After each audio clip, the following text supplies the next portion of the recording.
Trump. Thank you. Lindsay? I want to turn to the issue of abortion. President Trump, you've often touted that you were able to kill Roe v. Wade. Last year, you said that you were proud to be the most pro-life president in American history. Then last month, you said that your administration would be great for women and their reproductive rights. In your home state of Florida, you surprised many with regard to your 6-week abortion ban because you initially had said that it was too short. And you said, quote, I'm going to be voting that we need more than 6 weeks. But then the very next day, you reversed course and said you would vote to support the 6-week ban. Vice President Harris says that women shouldn't trust you on the issue of abortion because you've changed your position so many times. Therefore, why should they trust you? Well, the reason I'm doing that vote is because the plan is, as you know, the vote is, they have abortion in the 9th month.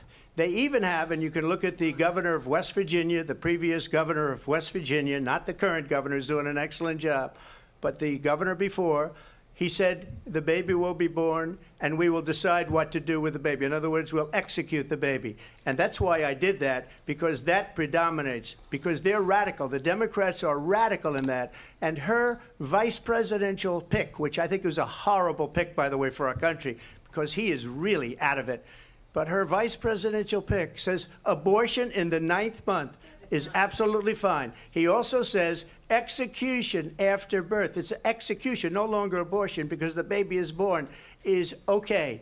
And that's not okay with me, hence the vote. But what I did is something for 52 years. They've been trying to get Roe v. Wade into the states.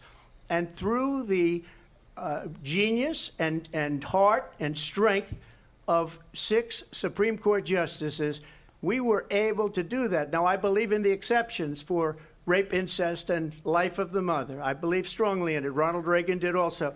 85% of Republicans do. Exceptions. Very important. But we were able to get it, and now states are voting on it. And for the first time, you're going to see, look, this is an issue that's torn our country apart for 52 years. Every legal scholar, every Democrat, every Republican, liberal, conservative, they all wanted this issue to be brought back to the states where the people could vote. And that's what happened. Now, Ohio, the vote was somewhat liberal. Kansas, the vote was somewhat liberal, much more liberal than people would have thought. But each individual state is voting. It's the vote of the people now. It's not tied up in the federal government. I did a great service in doing it. It took courage to do it. And the Supreme Court had great courage in doing it. And I give tremendous credit to those 6 justices. There is no state in this country where it is legal to kill a baby after it's born. Madam Vice President, I want to get your response to President Trump. Well, as I said, you're going to hear a bunch of lies, and that's not actually a surprising fact. Let's understand how we got here. Donald Trump hand-selected 3 members of the United States Supreme Court with the intention that they would undo the protections of Roe v. Wade. And they did exactly as he intended. And now in over 20 states, there are Trump abortion bans, which make it criminal for a doctor or nurse to provide health care. In one state, it provides prison for life. Trump abortion bans that make no exception even for rape and incest, which understand what that means. A survivor of a crime of violation to their body does not have the right to make a decision about what happens to their body next. That is immoral. And one does not have to abandon their faith or deeply held beliefs to agree. The government, and Donald Trump certainly, should not be telling a woman what to do with her body. I have talked with women around our country. You want to talk about this is what people wanted? Pregnant women who want to carry a pregnancy to term, suffering from a miscarriage, being denied care in an emergency room because the healthcare providers are afraid they might go to jail, and she's bleeding out in a car in the parking lot. She didn't want that. Her husband didn't want that. A 12 or 13-year-old survivor of incest being forced to carry a pregnancy to term. They don't want that.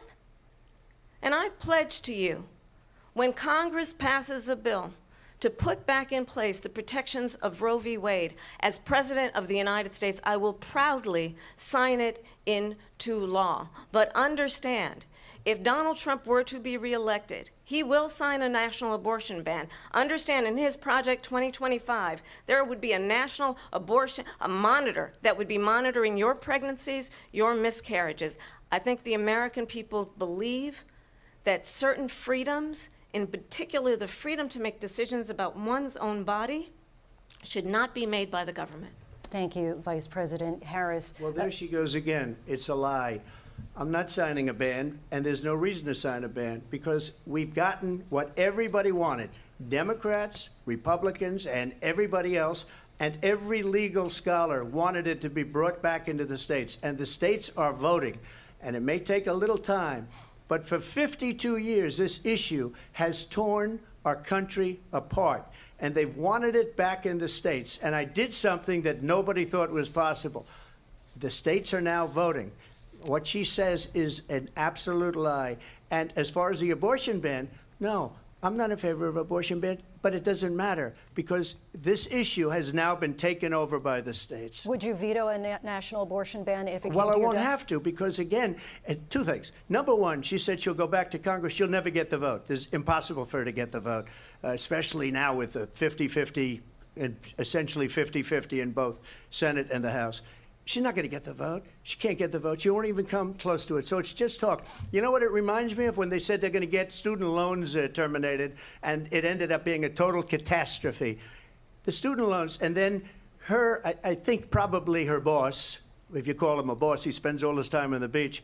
But look, her boss went out and said, we'll do it again. We'll do it a different way. And he went out, got rejected again by the Supreme Court. So all these students got taunted with this whole thing about this whole idea. And how unfair that would have been, part of the reason they lost, to the millions and millions of people that had to pay off their student loans. They didn't get it for free.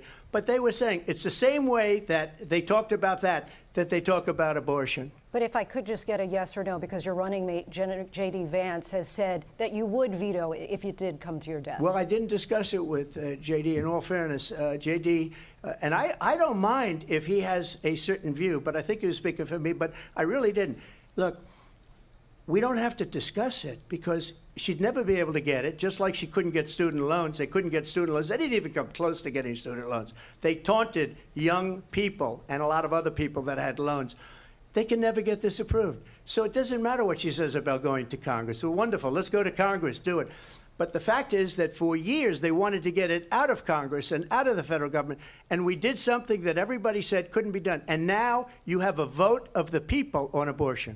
Vice President Harris, I want to give you your time to respond, but I do want to ask, would you support any restrictions on a woman's right to an abortion? I absolutely support reinstating the protections of Roe v. Wade, and as you rightly mentioned, nowhere in America is a woman carrying a pregnancy to term and asking for an abortion. That is not happening. It's insulting to the women of America. And understand what has been happening under Donald Trump's abortion bans.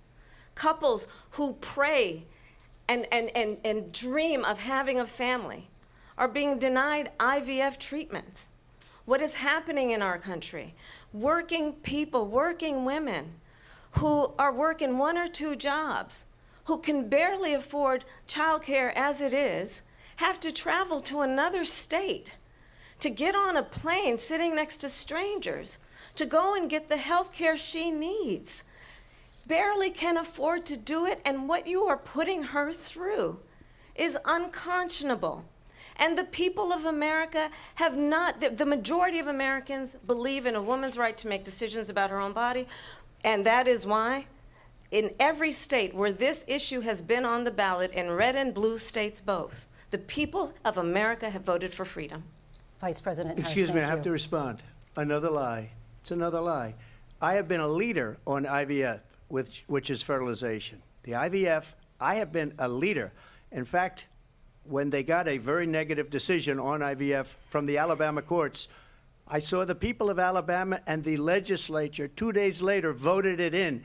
I've been a leader on it. They know that, and everybody else knows it. I have been a leader on fertilization, IVF.